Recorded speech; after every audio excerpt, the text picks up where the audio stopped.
The Millionaire Mastermind Academy was created to champion women who aspire to elevate their lives from poverty to a promising future through empowered entrepreneurship.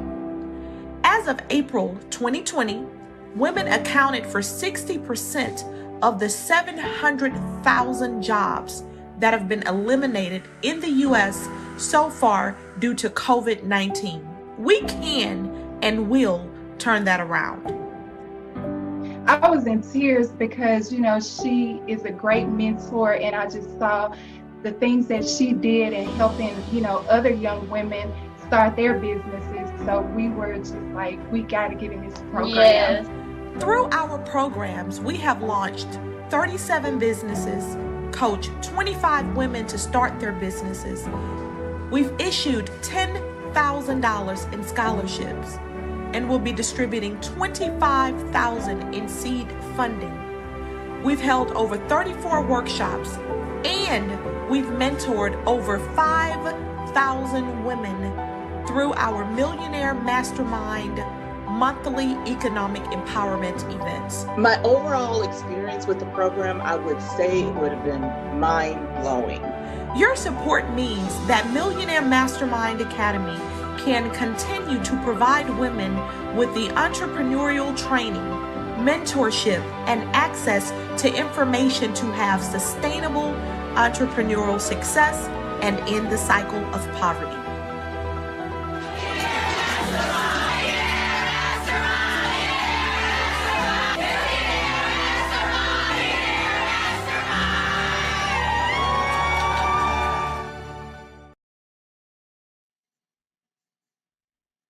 Hello, everyone, and welcome to this month's Economic Empowerment Meeting. I'm LaDonda Dees, Executive Director of Millionaire Mastermind Academy. We have amazing moderators and speakers today for this month's topic of money-making moves for minority business owners.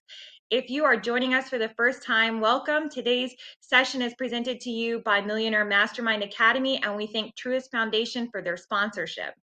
Millionaire Mastermind Academy is a nonprofit organization aimed to end poverty through entrepreneurship and has already helped over 8,000 women entrepreneurs by offering programs to help them get ready to take their business to the next level. We're located in several states: Miami, Atlanta, Houston, and Phoenix. Our Economic Empowerment Program is a monthly meeting that focuses on leadership and making sure you have the tools needed to succeed. And take your business to the next level. All right, so if you are joining us today, we hope that you find this content helpful and invite you to follow us on social media. I will post links in the chat.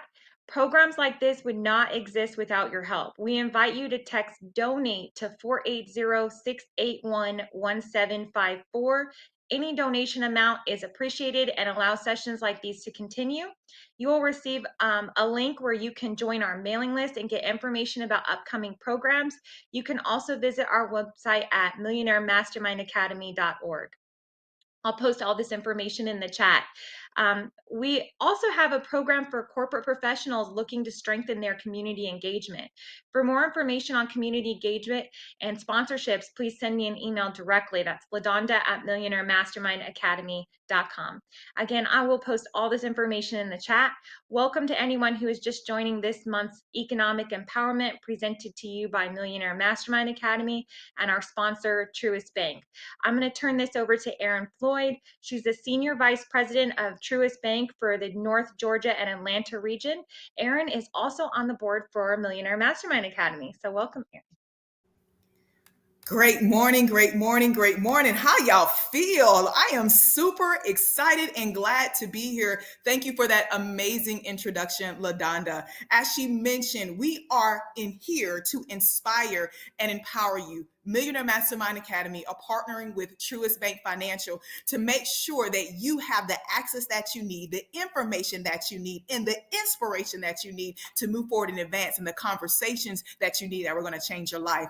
And so this afternoon, I want to introduce our amazing panel. First, we're going to have our amazing leader and founder of ThinkZILLA Consulting Group. She is the CEO of it, as well as of Millionaire Mastermind Academy, Dr. Velma Trayham. We're also going to have Ashley Kelly, Vice President and Senior Business Consultant at JP Morgan Chase. We're going to have the amazing President and CEO of the Black Arizona Chamber, and that is Dr. Robin Reed, of course, myself, Erin, Floyd, as LaDonda mentioned, and we're also going to have Lakshmi Mellacheruvu. She's a senior analyst at LISC Capital Innovation Lab. The reason why we decided to bring all these experts to you this afternoon is because we wanted to make sure that you were empowered, you were inspired, and you were educated. And so with that being said, we're going to open it up to bring all of our panelists on board so you can get the information that you need. Great day, y'all. Look at y'all looking wonderful. How y'all feel? Amazing. Love that. Thank you. We're here. We're Absolutely alive. amazing. Dr. Trayham, we don't want to start any session off without first honoring you. We are standing on the shoulders of you. You are an amazing leader, an inspirational leader, a thoughtful leader, one who's pushed down many walls, ran through many barriers, and has blazed many trails. And so, Dr. Trayham, I want to open it up to you to give any opening remarks before we jump into our panel discussion and empower all of our viewers today and listeners today on how to close the racial economic wealth gap. Thank you so much, Erin. I am happy to be here today. I'm happy that all of you are here with me. Millionaire Mastermind Academy entire mission is really closing the racial wealth gap and inspiring women to rise above poverty through entrepreneurship. I believe that poverty is a state of mind. And I believe that the information that you receive today, that you hear today, should not just be information, but it should be information for impartation for transformation. So let's get this thing kicked off. Absolutely, absolutely. So what we did was we decided to ask people that we knew in the field, in the community, and in different spheres of influence, what are some questions or some things that come to mind when we're thinking about closing that economic racial wealth gap? And so one of the first things that I want to do is address Lakshmi. And I'm going to ask you to introduce yourself a little bit as we dive into the answering the first question. Just tell us a little bit about what you do before you answer this question. But the question I'm going to ask you is that in your perspective, what are the main causes of entrepreneurs not getting access to funding? Thanks, Erin. And just really quick, it's great to be here amongst all of you. Dr. Trayham, you're really inspirational. And I'm just happy to share space with all of you today. I'm Lakshmi. I'm a senior analyst at LISC. We are a national community development finance institution. And what that really means is that the majority of the financing that we provide or that the work we do has to be in low or moderate income areas around the country. I specifically am part of a team called the Capital Innovation Lab, where we are piloting a few innovative financial products through 3 national programs that we have. And all of those programs are meant to be focused on Black, Latinx, Indigenous owned, or other people of color owned businesses. And so through this conversation, I'm really hoping that I can share more information about those programs specifically. But to go back to your question, Erin, I think one of the main reasons why I think entrepreneurs don't get access to funding at a very high level is just not being able to communicate the business's potential. And if you're not clear about what the money is for and what those funds can unlock for you, it's going to be really, really hard for any kind of investor to kind of come on board and say yes to a funding opportunity. And when I speak, I'm mostly speaking about traditional loans, any kind of innovative financing products, equity products, anything within that range, right? Not grant capital necessarily. But I think we're all here today because we know that just communicating a business's potential isn't enough. Once it comes to minority-owned businesses, specifically Black, Latinx, and Indigenous-owned businesses, and those in that category that are owned by women, there are suddenly more requirements. There are more asks there for proof, for a guarantee of success. And that's really a big barrier for many businesses to get that to the final stage of funding. For example, if we're considering potential versus proof, examples of operating success that, funders might ask as signs of proof are like, upward financial trends, revenue, profitability, your business's net worth, that they may not ask other businesses that are white owned. Customer growth instead of details about your product or service. Tell me how you can land X number of customers. So what's your growth going to be like in the next 2 to 3 years? If you're in the supplier diversity space, your secured contracts versus the number of bids that you've submitted. This kind of slight differentiation in the requirements that you have to get to that final funding stage is very important and kind of points us to the fact that, hey, that standard that you're held to is very, very different. There are also financial requirements, especially if you are an early stage business and you haven't had a business before. Sometimes funders ask, hey, were you able to put in money, personal equity, bootstrap the business instead of getting business loans? And for a lot of people of color, that's a difficulty. If you're not able to offer a personal guarantee, if you're not able to put up enough collateral, or if you're not ready to go through certain credit checks, that can all be a reason why funding is turned down. And so that really brings me to my last point. One of the reasons why entrepreneurs don't get access to funding is simply because the right people aren't represented in the investor side of things or the lender side of things. If you have enough diversity there, you're going to find investors that are able to recognize the potential and focus on that instead of asking you for proof of success that you may not have had the opportunity to build yet. Ooh, Lex. Come on. You just dropped some gems. And I love what you said. I'm going to turn it over to Dr. Trayham to ask some more questions, but I love that you said potential versus proof. We got to set ourselves up to be able to tell the story. And so I love what you said about having the right people in the room to help people make the right decisions. But you also put the onus back on the individual to get our stuff together, to take the time to get the information and to make sure that we are equally as empowered as others when it comes to this space. So Dr. Trayham, I'm going to turn over to you if you have a question. You know what, actually, she mentioned financial terms, and that's important too. As a small business owner scale, understanding what those terms are. I think that oftentimes people don't understand financial terms, and that's very important too. Ashley Kelly, I'll say this: a lot of entrepreneurs don't understand what the racial wealth gap means. They hear the terminology. Share a little bit about yourself and your role in JP Morgan Chase, and explain to entrepreneurs what the term racial wealth gap means.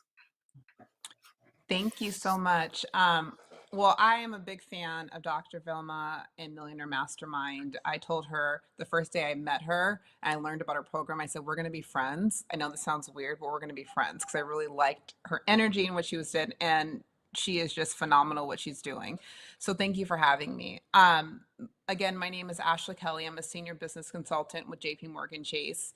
And what I do in my role is I focus on minority-owned, women-owned, veteran-owned, LGBTQ+ communities and help them grow and scale their business in whatever facet that may be. If they're needing to, get a solid foundation set up, understand financials, get ready for capital, understand the lingo, the terminology, so that when you do go to a bank, you're able to speak the same language. And to really just to be an advocate for our community and a support system and resources. Chase came out with the racial equity commitment back in 2020. And there's different pillars that came into that. One, entrepreneurship, where I fall into. And then one is a community manager that focus on the non-banked and the underbanked. And they talk about credit, investment, all the things that help, bridge that wealth gap that we're seeing. And then we also have, community home lending. So we're talks about, what does it take to purchase a home? What does that look like? And this all kind of wraps around into what we're talking about. What is that racial gap that we're talking about?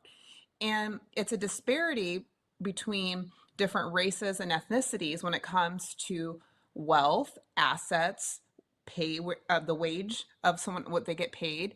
And that's where that gap is. And it's been found within certain ethnicities and races that there is a lower disparity, I would say, between your average when you talk about with a white individual compared to Hispanic, Latino, Black, or any I want to say other, but within those, there's a big disparity. So it's basically saying that we don't have enough assets. We don't have enough, our wages are not the same as a white individual. And so that creates a gap. So that also comes into what we're able to provide for our household, our education, the resources, the exposure to things. That's where that gap comes in.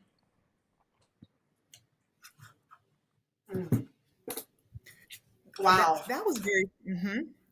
Go ahead, Dr. Trayham. Don't want to step on your toes. That was very, very rich. What you said. Dr. Trayham, did you want to add?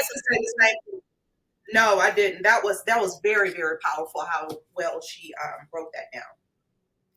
So with on the heels of that, though, Robin, I do have a question for you. Being a CEO of an organization that really helps Black and Brown people in particular when it comes to the Chamber of Commerce in Arizona.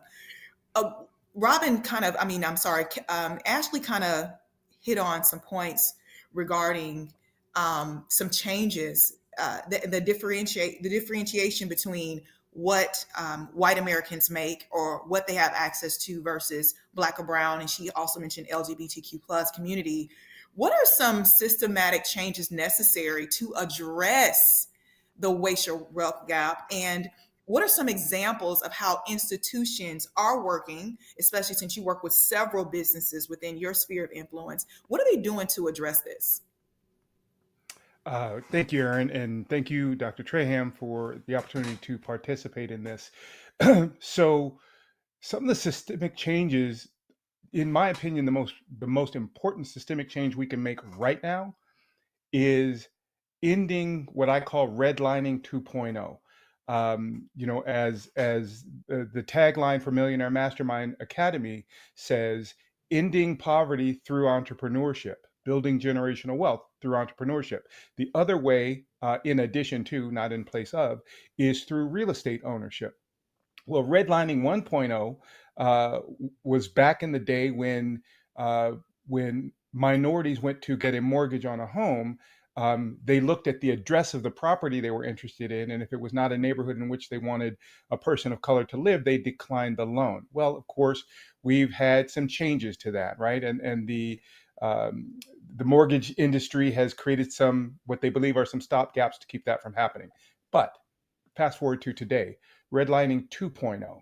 2.0, I've seen 5 news stories in the last year in which a person of color, when going to sell their home or refinance their home, was provided a lower value than if they represented their home as owned by a white person. So there are multiple stories of a Black person getting one value, then taking all the photographs, paintings, and anything that might relate to them being a person of color and bringing a white person in and getting as much as $250,000 higher valuation. So we need to end that first.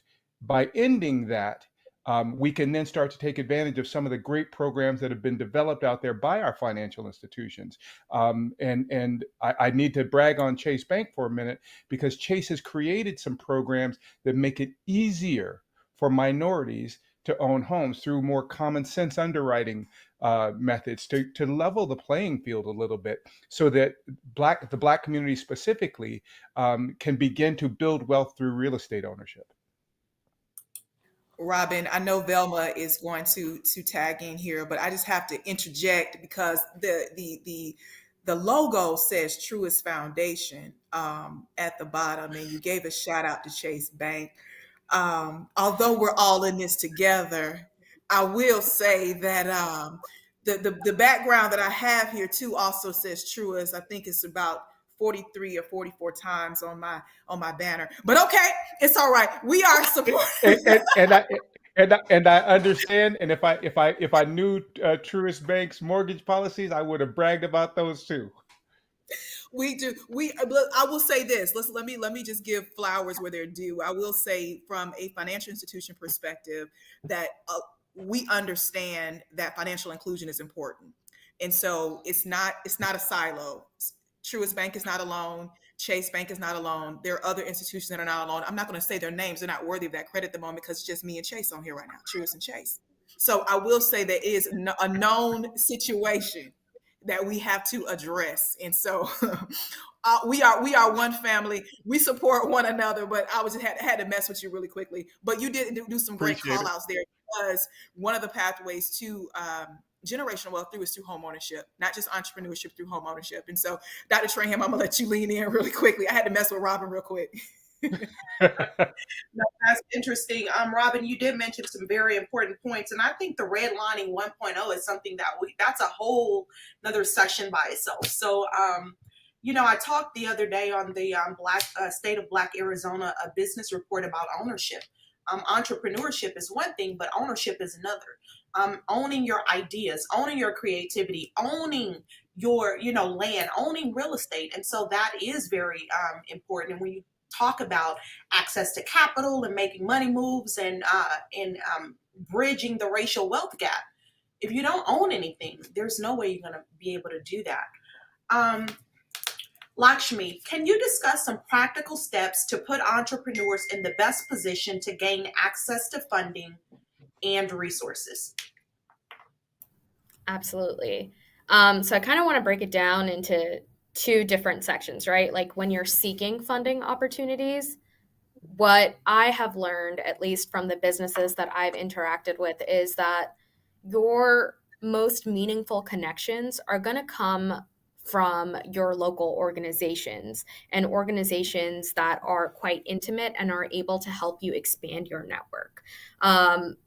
For instance, if you have a local chamber of commerce that you can get in touch with, if you have a small business development center, if you know of a business support organization, a lot of those types of organizations get flooded with information and funding opportunities from anything from national initiatives to local initiatives and regional initiatives. So I would actually encourage a lot of small businesses to start there and build their relationships from the bottom up. I think that's the fastest way to expand your network and probably the easiest way to get information that you can act on. When you're applying for funding, I have 3 specific tips that I think would really help you put your best foot forward to get to the point where, the investor says yes, or they give you a loan, they make an investment. One, Dr. Trayham, you hit on this early, but you said knowing the financial terms. And I will take it a step forward and say that you need to know your business financials and understand what your financial statements are saying about your business. I would recommend that if you don't have an accountant or a bookkeeper, start to look for people that can help support you, because the more your financials are available to you and that you can explain, the easier the process of funding will be across the board. Also, if you know your financials well, you will be able to articulate why a specific source of funding is a good fit for you. Why a loan and not an equity investment? Why an interest-free loan versus, something that you can get at a commercial bank maybe? Why a revenue share product versus a traditional loan? That kind of knowledge is really, really helpful and gets investors comfortable.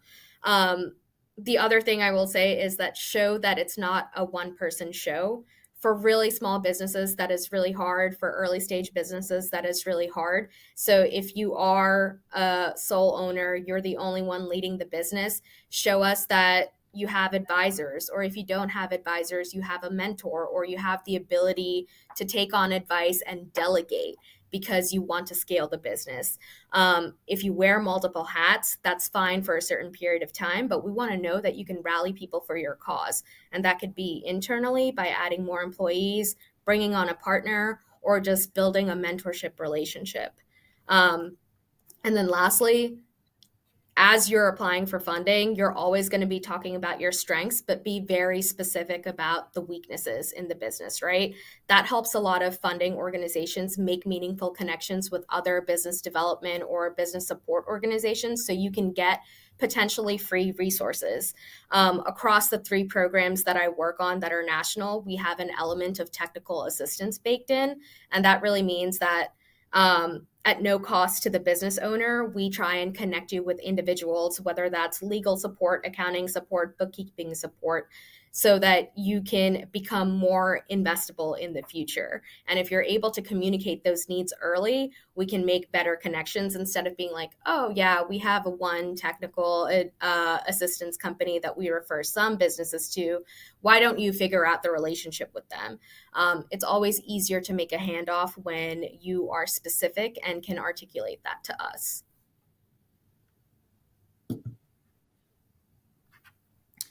I love that, Lakshmi. And I love that you are very practical in your responses. I think for business owners, it's easy to be intimidated because we're not certain.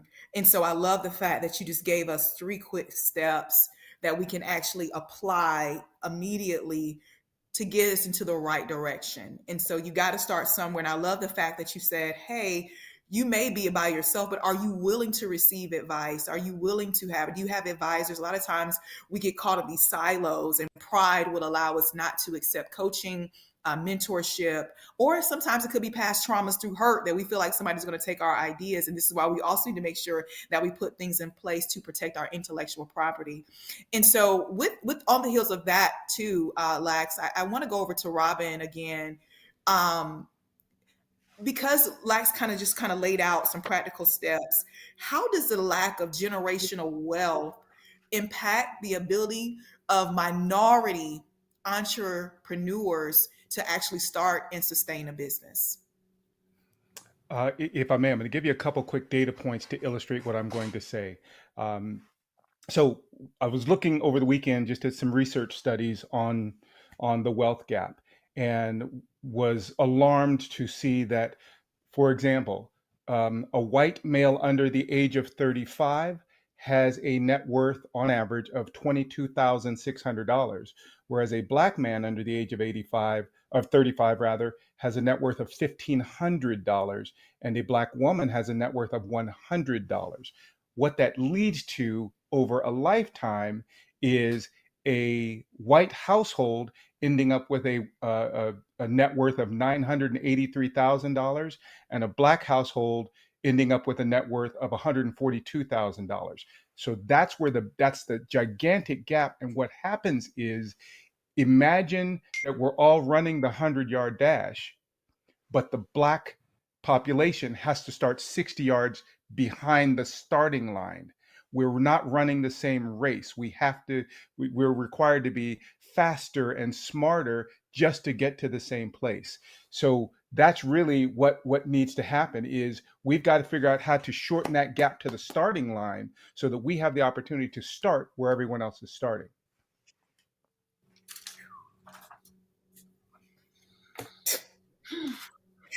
Can you say that last line one more time?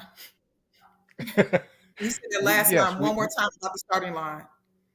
Absolutely. We need to get to the point where we are at the same starting line as everyone else, because that way we get to run the same race. Right now we are 60 yards back, and by the time someone is 2/3 of the way through the race, we're just getting to the starting line. That's what has to change. Wow. And part of that, Robin, those are some really good points. Part of that is, basic understanding of your business, understanding, your business model, understanding, how to take your business to the next level, how to build infrastructure and capacity for staffing, all of those different departments within a business. I oftentimes hear small businesses say, oh, I have a ice cream shop, a nail shop, a hair salon, and multiple different businesses. And I ask them, how many employees do you have? And sometimes I hear one, and I'm trying to figure out, how are you doing all of this as one business owner? And so when you think about the lack of generational wealth, it's information. you need the information. And this is why I believe, and I'm not just saying Millionaire Mastermind Academy because I'm the founder, but I truly believe that we've built some very strong principles around the technical assistance and the mentorship that we provide entrepreneurs to take their business to the next level and to also change the way they think about a lot of things. A lot of things is mindset development, but that's a whole nother session in itself. So thank you, Robin, for those tips. Ashley Kelly, what strategies can minority entrepreneurs adopt to overcome barriers to accessing financial resources? I know that you work with a lot of entrepreneurs and you're doing a lot in the community. Tell us what some of those what some of those resources are. I feel like we mentioned a lot of it, and I know you're probably going to hear this a lot, and I will say this over and over again. You need to understand your financials, and you need to have a plan. I think, creating like a business plan, a roadmap, understanding what you're going to need, why you're going to use it, and do you have the capacity to even take on that payment? I work with a lot of small businesses, and the first thing come up to me, I need $100,000. And I said, okay, great. For what? Well, I think it's for this. I think it's for that. I think it's for this. That's not going to work. One, you're already kind of setting yourself up for failure because you don't even know what you're using those funds for. And money and loans, that's an expense. And if you're not accounting for that, how are you going to pay that back? Because you got to pay it back, right? But make a plan for it and get exactly what you need so you're not taking more than what you need. I think that is understanding your financials, understanding what you're able to actually take on as a payment, what you're going to be using it for, and then the capacity. Like, even if you're going in supplier diversity and you don't understand your financials and you go and bid on a contract and you get it, but you don't have the capacity to even fulfill that contract, that does you a disservice.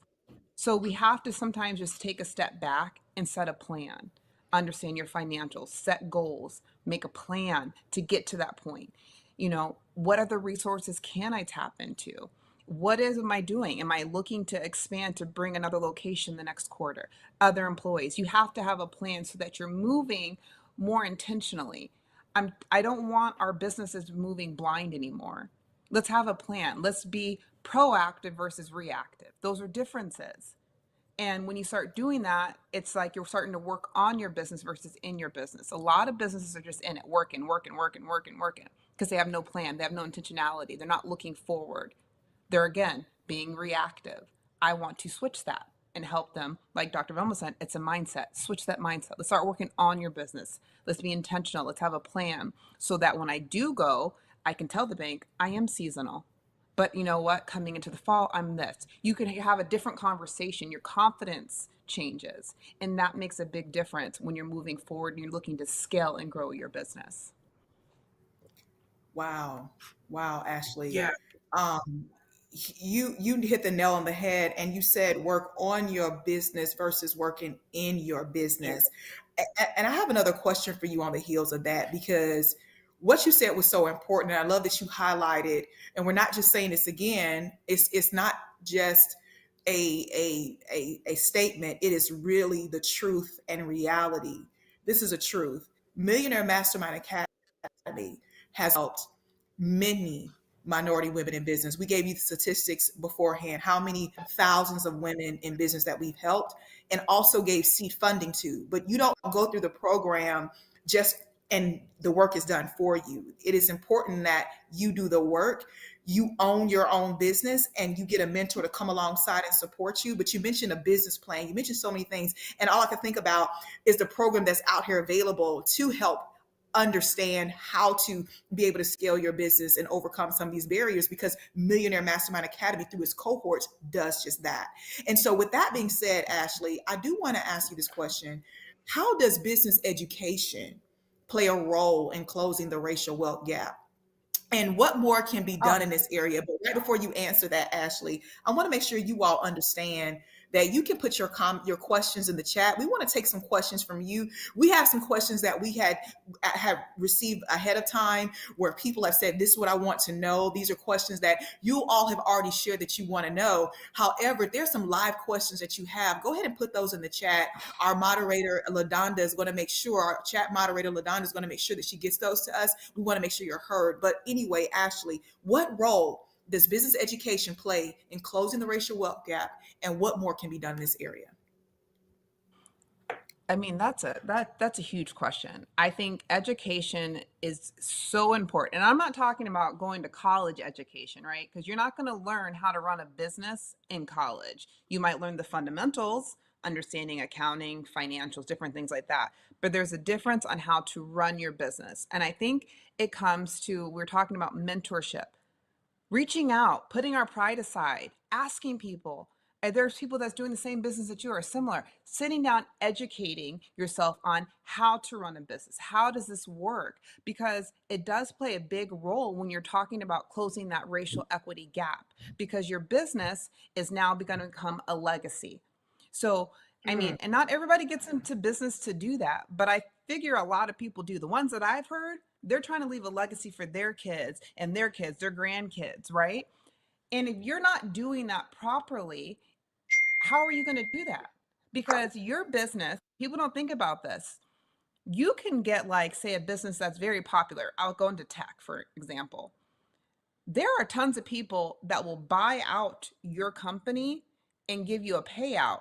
That is money now that you have left for your grandkids, their kids, your family, different things like that. Or you can sell your business at the end of the time. There are so many opportunities that you can do. You can then maybe curate another business off of that, another extension of that. You can start employing different people and family. You're not even just closing the racial gap, but you're also creating workforce development. Because if you are growing your business, you're doing well, now you can give back to your community. Maybe you want to bring in some other people that didn't have opportunities that other people do. It's just a cycle of that. So understanding how to manage your business and scale it is so important, because it's not going to just affect you and your immediate family. It affects the community, and that changes the whole ecosystem of, I can speak for Arizona. It can change for Arizona or whatever city that you're in. It changes it. It's not just singular. And I think people need to understand that it can be bigger than you, and it creates more opportunities. Again, workforce, family, generational, different things like that. So take the time to talk to people like Millionaire Mastermind, Dr. Velma. If there's other cohorts, Google in the city, see what city you're in, see what kind of cohorts, what do they have available. Sit down with a CPA. If you don't know QuickBooks, learn QuickBooks. You can go to YouTube. Everything's on YouTube. I mean, maybe even TikTok. I don't know, but look at it. Take the time to educate yourself and don't stop learning. And then don't be a gatekeeper. If you have staff underneath you, teach them. Open that door. Give that back. Give the information back. And that just creates a better atmosphere. That starts changing the dynamics, the whole narrative of this gap that we have. So that's just my take. Ashley, you walking heavy this here morning in Arizona and afternoon on the East Coast. Listen here, you walking heavy. You dropped some gems about generational wealth, selling business, scaling business. Each one, teach one, go back and reach somebody else. Listen, y'all don't understand. She said a whole lot, and she answered a bunch of questions in that too. We have a question for you, Ashley, that I think I can answer, because there's someone, they asked, is there someone that can help with business plans? Yes, please join the Millionaire Mastermind Academy. Let me just tell y'all this. I've known Dr. Trayham for several years now, and I went to my first Millionaire Mastermind Academy event in 2017. I've been a part of board negotiations and conversations since 2019. Officially became a board member around 2020, right after COVID, going into 2021. But I renewed my stay on the board because I believe in this mission. I'm also a mentor for Millionaire Mastermind Academy. And so there are times where I'm part of the cohorts, and I may be in the random selection. Dr. Trayham, amazing people that are mentors are not people, they know little poodles, they big dogs now. We got little poodles now. on the mentor group, we big dogs, we barking heavy. Okay. So there are people that have expertise, experience. She has millionaires on there. She has people that have been in the game for a long time, have done things just like what Ashley said, sell their business. Dr. Trayham got her start years ago by starting off. She sell hair. She sell weave, y'all. And then something happened. She began to sell that business and it began to move. And this lady has had so many different businesses, and she is a true testament of what that connectivity that Ashley talked about. But also, Dr. Robin, I'm calling you Dr. Governor. Dr. Robin, there's someone that wants to know, how do they join the Black Chamber Board in Arizona? That's a heavy question. They want to know how to join the board, not just the chamber, but how to join the board. So, Dr. Robin, Nope. I'm gonna over to you.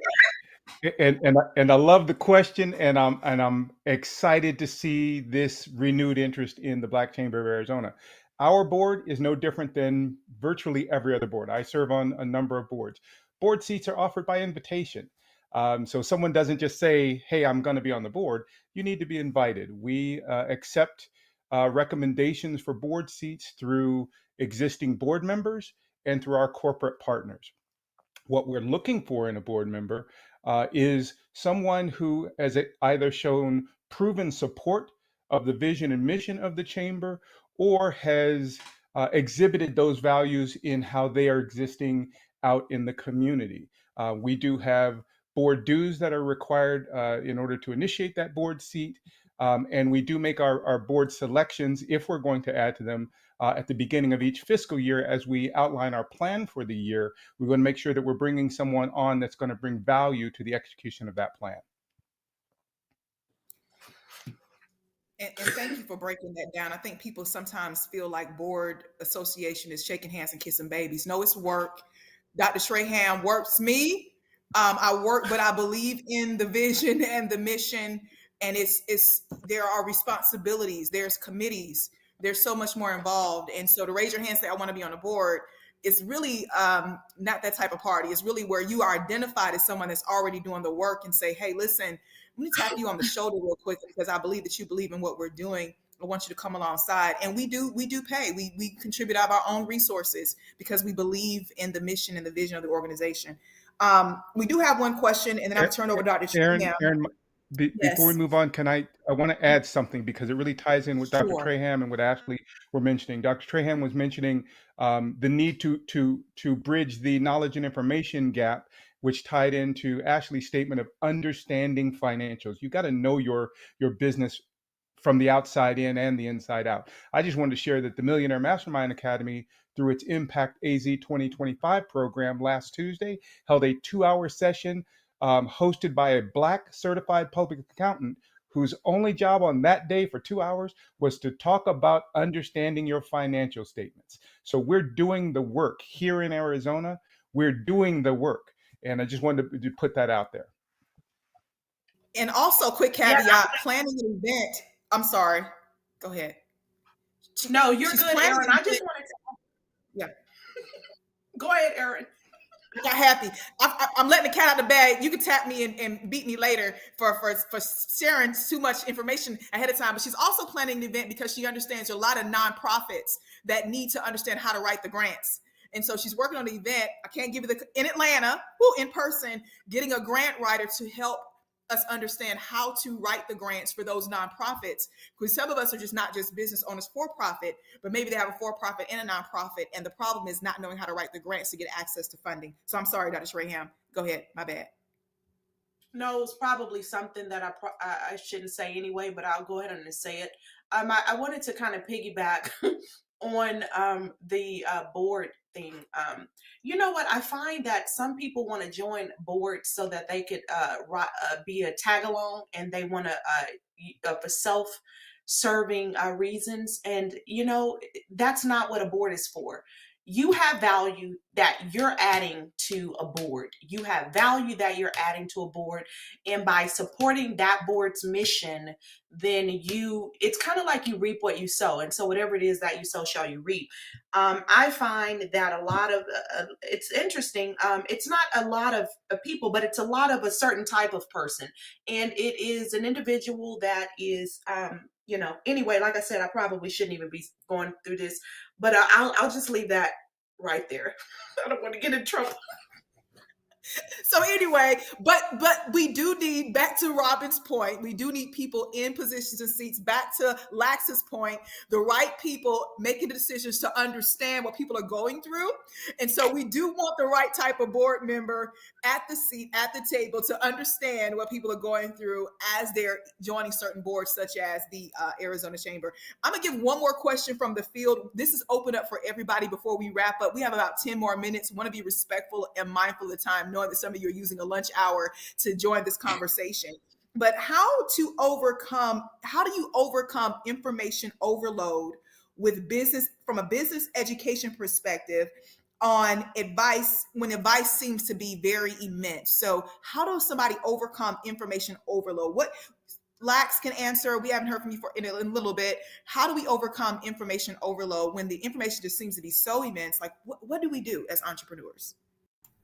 Yeah. So when I think about information overload, I'm thinking about information coming from like multiple different sources, right? Like 5 people telling me their entire perspective on how I should run my business versus one person that I've cultivated a relationship with. And I think that's how you overcome it, right? I think it's one thing to seek information and get educated using available resources that are free, but also one thing to be very specific about what you need. And that goes back to, those meaningful conversations and connections. Millionaire Mastermind, for example, like if you want to get business coaching, know what kind of coaching you need. What specific answers are you looking for? Is it, I just have a business idea, I want to know what you think? Or is it, hey, I'm really struggling to figure out how I can get customers for this price I have because my costs are this and I don't even know if I'm going to be able to make a profit. I think that level of diligence is required by the business owner. And that's how you start filtering who is actually giving you good advice and who's just giving you business advice, general business advice that could be applicable for you and maybe hundreds of other businesses. The more specific you are in your request, the better information you're going to get. And that goes back to mentorship. Millionaire Mastermind Academy has mentors. And so the responsibility of the mentors, you're not off the hook. You have to come alongside those, and it's in small groups. Sometimes you get that one-on-one. Sometimes you get a small group session with 2 or 3 of y'all just at once with one mentor. So you're getting hands-on activity. You're getting to hear from people in different phases in business. There are CPAs, there are successful leaders, there are people in tech, there are people in e-commerce, there are people that have a variety of expertise that are able to help. And so I love that you highlighted not just getting information, but are you getting mentorship? Are you coming alongside someone? Are you receiving accountability? Because we can think we can do it by ourselves. We can say, oh, my granddaddy made moonshine in the basement and he was an entrepreneur, and so we know what to do. But we really need education and information, and we need mentorship because laws change, rules change, things change. And so therefore we have to change. And so I just want to say, is there any closing remarks or comments for you, Dr. Trayham, or for any of you panelists? Yes. I'd love it if Dr. Trayham closes out. So if I could just share this one little bit about information. I think the 2 terms that come to mind, 2 words that come to mind are continuity and purpose. In Arizona, for example, everybody's got a workshop, a boot camp, a 2-hour this, a 1-hour that. By comparison, the Millionaire Mastermind Academy's Impact AZ 2025 program is about continuity and purpose. It's a 9-month accelerator, and the purpose is to help the members of the cohort get contracts. So it starts with, there's a metric for success, because if members of the cohort get contracts, there was success. And if they don't, very unlikely, but then there isn't. So continuity and purpose. So you can't just take a 1-hour, 2-hour course and think you are now, adept at whatever that skill is. They all work together. So I think that as you're looking to go get information, look for programs like Impact AZ that give you that continuity. So you're continuing to learn and then utilize what you learned to get to the next step of that same program.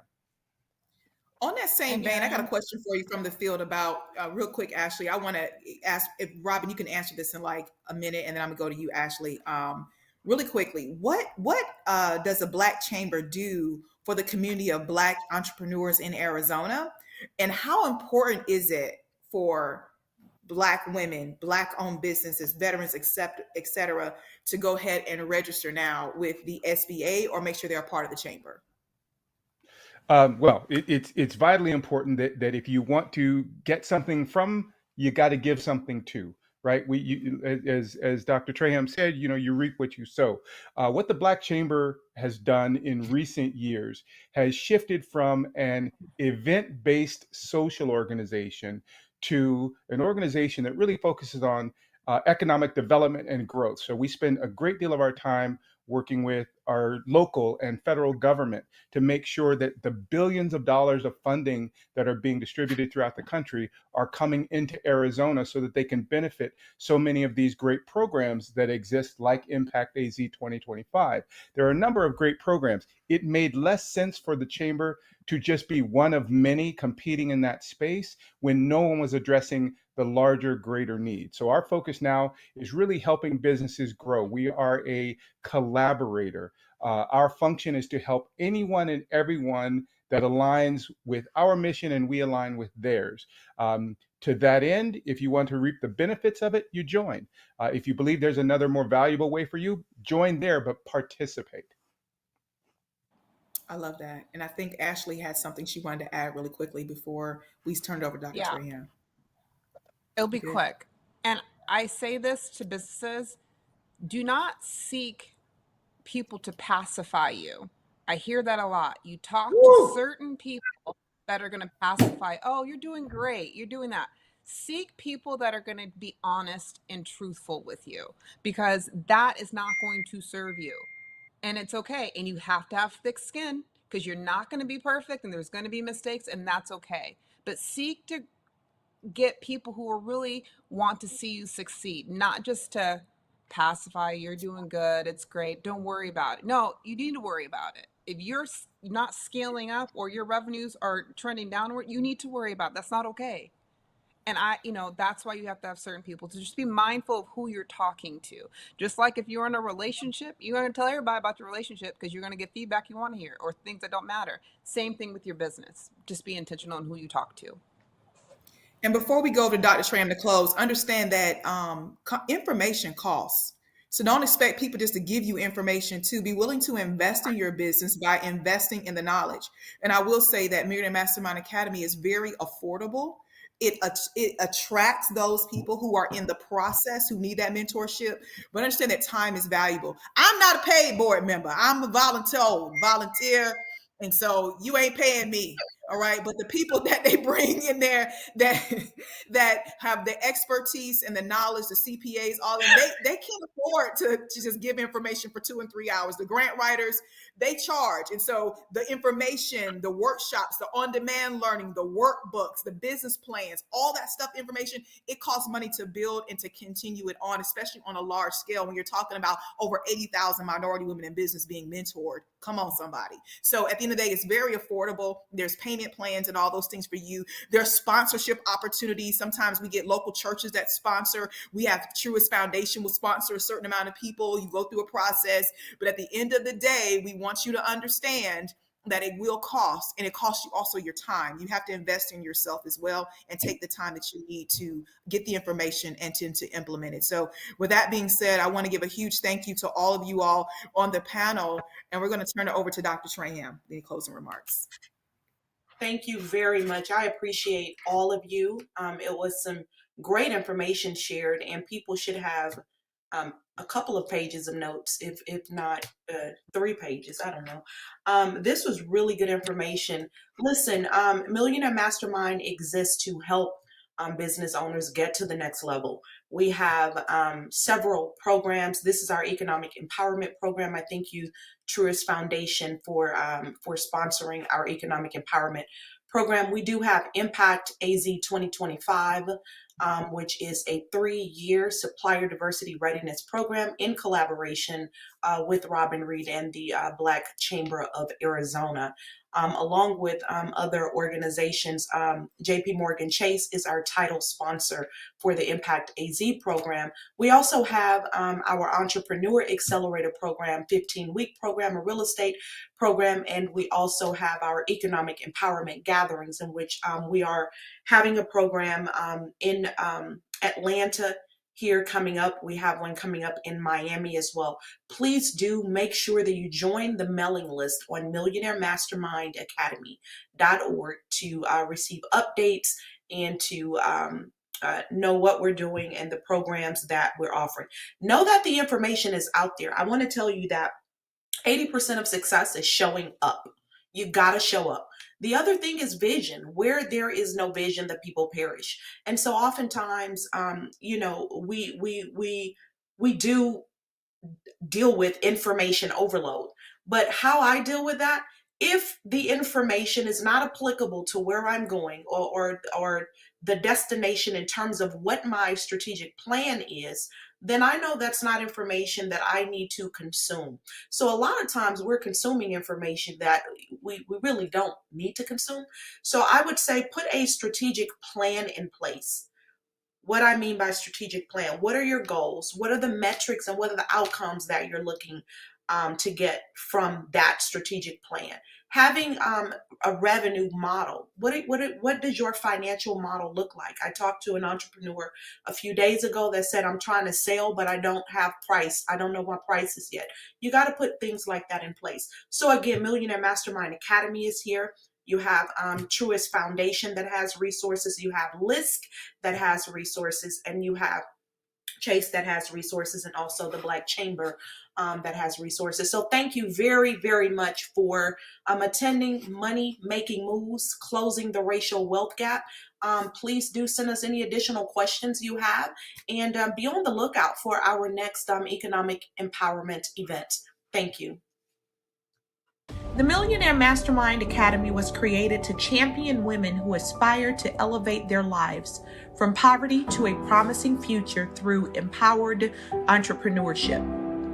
As of April 2020, women accounted for 60% of the 700,000 jobs that have been eliminated in the U.S. so far due to COVID-19. We can and will turn that around.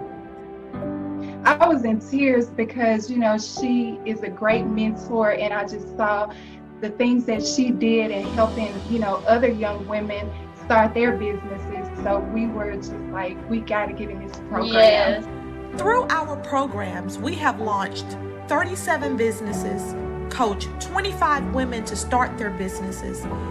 We've issued $10,000 in scholarships, and will be distributing $25,000 in seed funding. We've held over 34 workshops, and we've mentored over 5,000 women through our Millionaire Mastermind monthly economic empowerment events. My overall experience with the program, I would say it would have been mind-blowing. Your support means that Millionaire Mastermind Academy can continue to provide women with the entrepreneurial training, mentorship, and access to information to have sustainable entrepreneurial success and end the cycle of poverty.